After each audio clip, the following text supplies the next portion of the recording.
Eu sou o Gustavo e esse é o De Olho na Notícia. Bora se atualizar com o que aconteceu na primeira metade do mês de setembro. E a primeira notícia é sobre a China. A gente viu o começo do mês com notícia falando da Covid-0, né? A ação da China para conter o máximo da doença, e isso aconteceu fazendo confinamentos em alguma cidade.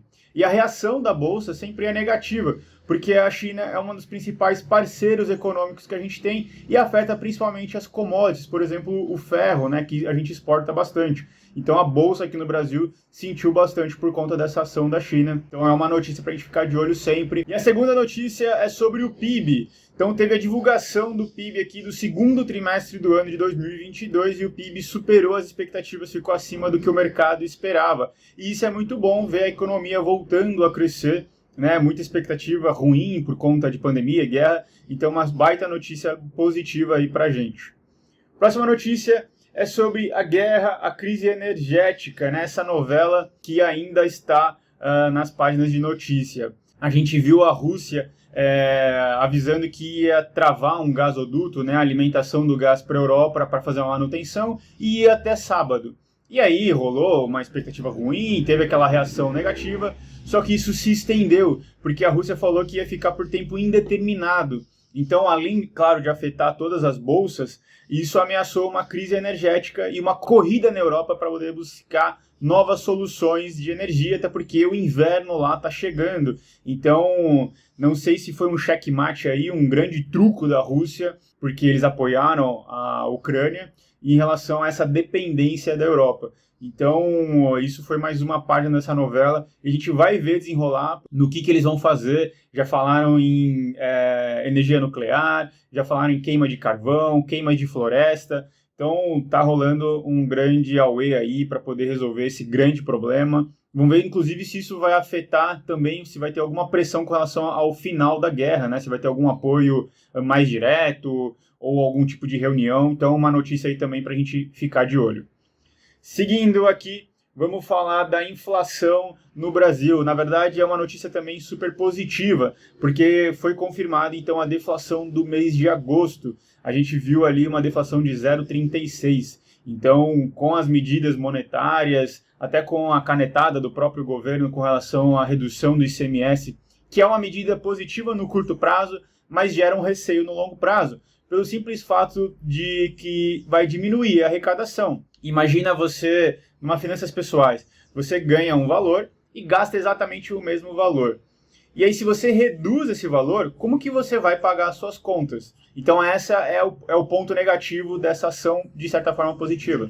Claro que a gente olha sempre redução de impostos, sempre muito bem-vinda, né? Então, quanto mais diminuição de impostos, melhor vai ser para a população, para as empresas poderem gerar mais emprego, para a gente conseguir consumir melhor.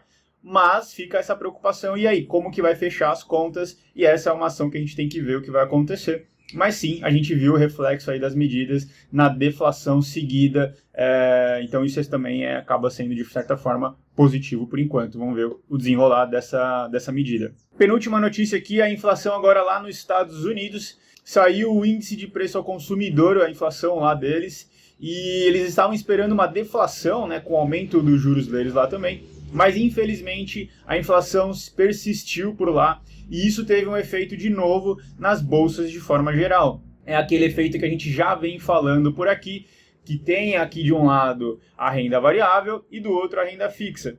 Se existe um movimento de fortalecer a renda fixa, que é com a subida dos juros, a galera da renda variável sai e vai para a renda fixa, ou fica com uma aversão à desaceleração econômica, uma aversão ao risco, e isso tudo faz as bolsas caírem de forma geral. E também sinaliza para o Fed, né, que é o banco central deles, então sinaliza para eles poderem continuar subindo os juros. Então, se a inflação ainda está alta, vai ter subida de juros para os próximos dias aí, então a gente vai acompanhar isso acontecer. Por isso que rolou já uma reação, né? A bolsa sempre acontece dessa forma de expectativa. Então a gente vê a bolsa sempre reagindo antes do fato acontecer, tá? Então, outra coisa para ficar de olho aí, bastante notícia importante para a gente acompanhar na próxima quinzena e também nos próximos meses. E para finalizar, uma última notícia envolvendo o assunto de criptomoeda. A Ethereum finalizou um processo do sistema deles para economizar energia.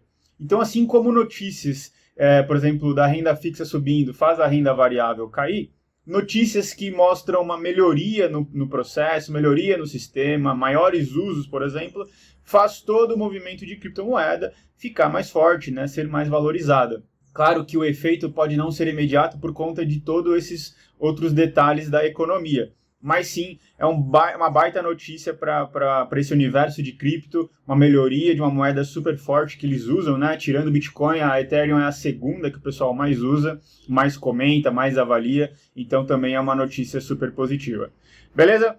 Essas foram as principais notícias da primeira metade do mês, então tem várias notícias para a gente continuar olhando, porque tem muito detalhe que ainda vai desenrolar, e claro, eu vejo na próxima quinzena aí no encerramento do mês de setembro. Até lá!